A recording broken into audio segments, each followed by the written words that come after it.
Disney's newest Star Wars creation is here and it's, well, underwhelming. Now I feel that I may be in the minority here, so I better explain before I start losing subs. I know it's early days, but we can only talk about what we have seen so far. It may turn out to be the greatest show ever made. This first Star Wars live-action TV outing could be set at any time, at any place, about anyone. But in what is now the Disney way, we want to get close enough for nostalgia, but not close enough that we have to actually take some care in getting the characters right. No, not Boba Fett, not IG-88. No.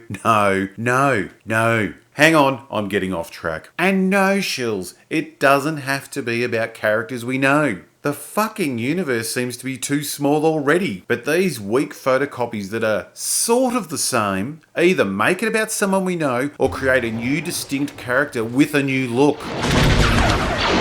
Speaking of which, is this the laziest version of a mech droid you have ever seen? People make better ones in their sheds. Everyone is now referring to it as a Western in space, and they are clearly pushing that angle. Even the score has a Western feel, which, if I could, I would play you some, but that's a big no on YouTube. Speaking of the score, it's all over the place. Some parts are great, but it's mostly too intrusive, trying to push meaning into scenes that don't have any.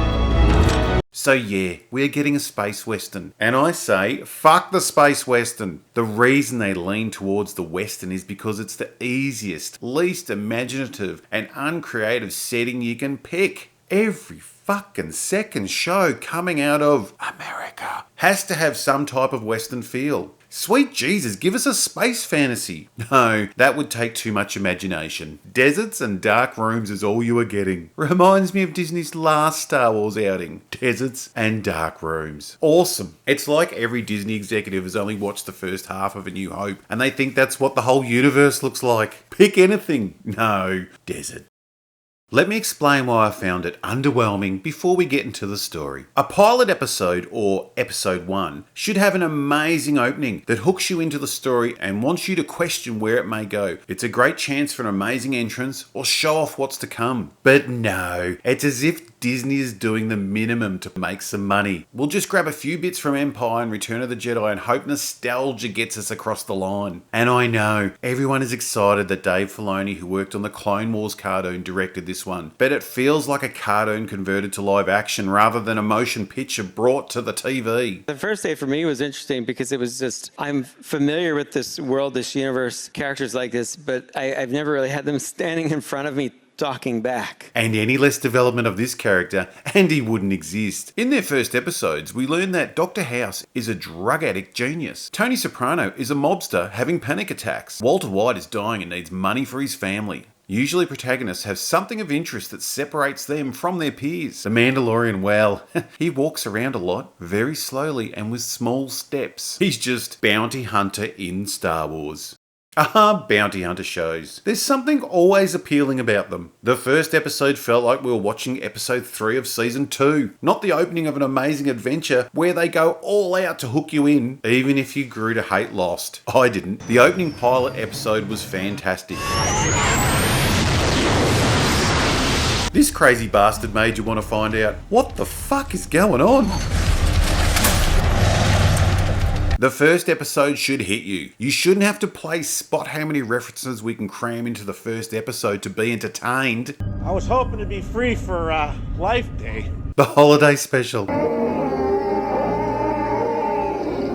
Happy Life Day. That's what you want me thinking of during this. Well, one way to lower the bar. 15 million per episode? It should look incredible. How much was George's fee? Look at Band of Brothers. That came out in 2001, 18 years ago. Christ, time really does fly. Every episode of that show feels like a cinematic experience. The Mandalorian just feels like every other sci-fi show. TV shows are looking pretty amazing these days, so you could rightfully expect that The Mandalorian could have been a leap in television production. But so far, there was nothing special or surprising. The creatures looked fairly good, but nothing else stood out, and some of the effects looked very ordinary. Oh, Disney, you're not trying to rush this out to get some goodwill before episode 9, are you? So we have this guy who is a supposed badass who looks small, and by that I mean he doesn't carry himself with strength. When Pedro Pascal was announced as being included, I was very excited. I thought he would be a good fit, but the Viper was skillful and charming, not the Clint Eastwood tough guy. I think the Mandalorian is lacking lacking a bit of toughness in actions and delivery.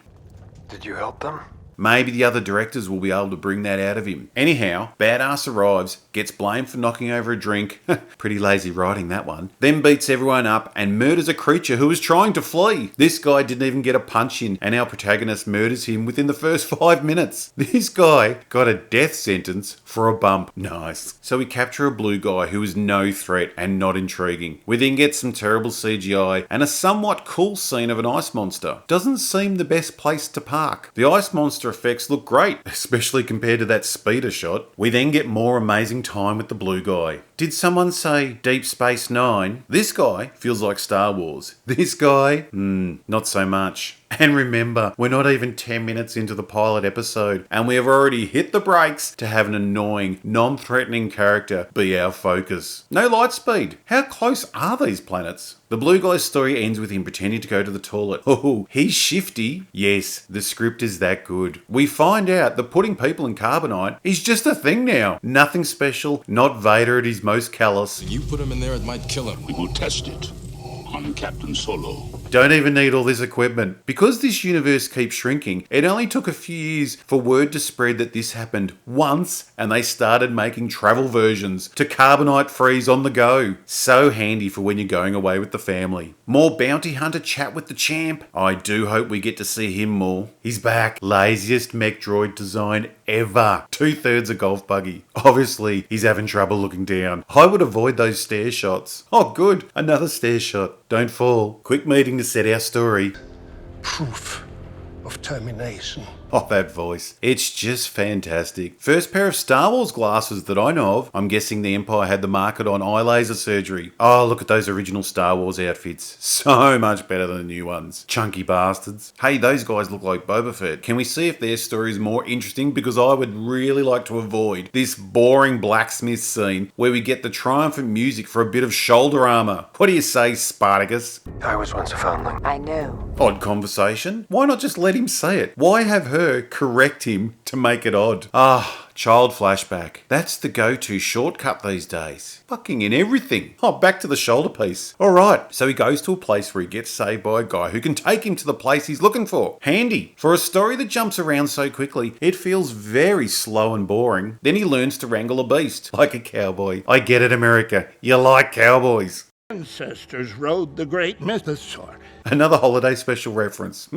That's brave. Remember, this is the pilot episode. Man, this feels more like a live-action cartoon than an epic cinema experience. Anyhow, if only he had a spaceship he could have flown there. Look at all those landing spots. What was his plan to get the 50-year-old, who could be this big, back to his ship? Hey, how did he get there without a guide and a beastie thing to ride?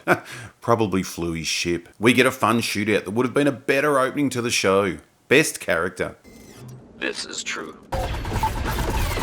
He's in there! That tracker thing is super accurate. How does that thing even work? I mean, with the info he was given in the tracker, the hunting bit seems quite easy. He virtually went from here to here without a problem. A man of your skill. A man of your skill. You gave him a tracker that takes him right to them. And this is apparently one of the harder bounties, as he complained like a little bitch that they didn't give him enough info. That's all you can give me? Speaking of which, I wonder if he'll just accept half his fee this time. But I can only pay half. Fine. And then, oh no, I was worried of all the things they lifted from Empire. I was worried there'd be no tiny Yoda creature. Could be interesting. They said 50 years old. Species age differently. 50 years old and still a baby, so is he a toddler for like the first few hundred years? When 900 years old you reach, look as good you are not. But the 900 years was meant to hint at how long it took it to get to his level of Jedi, to create wonder at what he might have seen during his lifetime, not how slowly he grows. How many years are these creatures dependent on their parents? Yoda was 900 but had only been free of the kids for like 80 of those years. The messing with the OT has already started.